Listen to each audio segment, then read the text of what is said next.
जय हिंद। अमेरिका ने जापान को दिया था कभी न भूलने वाला दर्द। लिटिल बॉय ने हिरोशिमा में मचाई थी तबाही। आइए समझते हैं क्या है इसके पीछे की कहानी। देखिए, अमेरिका ने जापान के हिरोशिमा पर 78 साल पहले अगस्त 1945 को परमाणु बम गिराया था। देखते ही देखते पूरा शहर पल भर में ही मिट्टी में मिल गया था, जिसके निशान आज भी वहां पर मौजूद है। अमेरिका ने इसके 3 दिन के बाद 9 अगस्त 1945 को नागासाकी पर परमाणु बम हमला किया था। मालूम हो कि अमेरिका ने हिरोशिमा पर जिस बम को गिराया था उसका नाम लिटिल बॉय था, जबकि नागासाकी पर गिराया गया बम फैट मैन के नाम से जाना जाता है। ऐसे माना जाता है कि अमेरिका के इस हमले में हिरोशिमा के 1,40,000 लोग और नागासाकी में करीब 74,000 लोग मारे गए थे। हालांकि इस मामले के बाद भी कई लोग रेडियो एक्टिव यानी कि काली बारिश की चपेट में भी आए थे। इस बमबारी के कारण दूसरे विश्व युद्ध तुरंत खत्म हो गया और जापान ने 14 अगस्त 1945 को मित्र राष्ट्रों के सामने आत्मसमर्पण कर दिया। जापानी रडारों ने दक्षिण की ओर से 6 अगस्त 1945 को सुबह 7 बजे आ रहे अमेरिकी विमानों को देख लिया था, जिसके कारण चेतावनी का सायरन बज गया।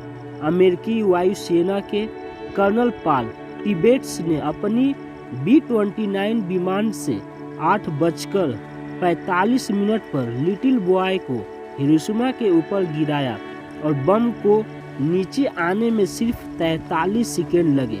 हालांकि बम अपने लक्ष्य से 250 मीटर की दूरी पर जाकर गिरा।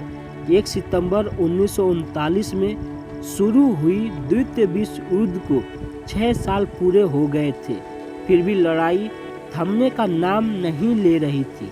इस दौरान जापान एक ताकतवर देश हुआ करता था और इस युद्ध में लगातार हमला कर रहा था।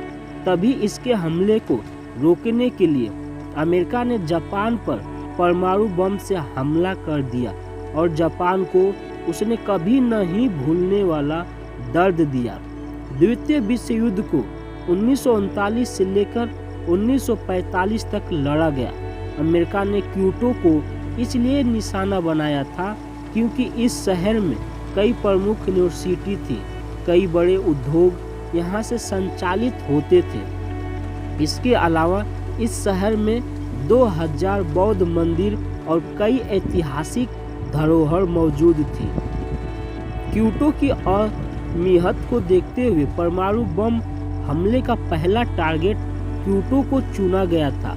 हालांकि युद्ध सचिव हेनरी स्टीमेसन भी अपनी जिद पर अड़ गए थे। वह सीधे अमेरिकी राष्ट्रपति हेनरी ट्रूमैन के पास गए और इस टारगेट लिस्ट से हटाने की मांग की। अमेरिका ने जापान के हिरोशिमा पर जिस लिटिल बॉय नाम का परमाणु बम गिराया था उसका वजन करीब 4 टन यानी 4000 किलो वजन का था। इस लिटिल बॉय में करीब 65 किलो यूरेनियम भरा हुआ था। इस बम को एनोला के नाम के विमान से गिराया गया, जिसके पायलट पॉल टिबेट्स थे। अमेरिका इस बम को जापान के एओई ब्रिज पर गिराना चाहता था। हालांकि लक्ष्य से दूरी पर गिरने के कारण लाखों लोगों की अपनी जान गंवानी पड़ी और कई हजार लोग घायल हो गए। जिस समय परमाणु बम गिराया था उस दौरान समय हिरोशिमा का तापमान 4 लाख डिग्री सेल्सियस तक पहुंच गया था। अमेरिका ने हिरोशिमा के 3 दिन के बाद जापान के एक और शहर नागासाकी पर फैट मैन नाम के परमाणु बम से हमला किया। इस हमले में करीब 74,000 लोग मारे गए थे। 4500 किलो वजन फैट मैन 6.5 किलो प्लूटोनियम से भरा हुआ था, जिससे कई हजारों लोगों की मौत हो गई। तो आई होप आप समझे होंगे। मिलते हैं नेक्स्ट वीडियो में। जय हिंद।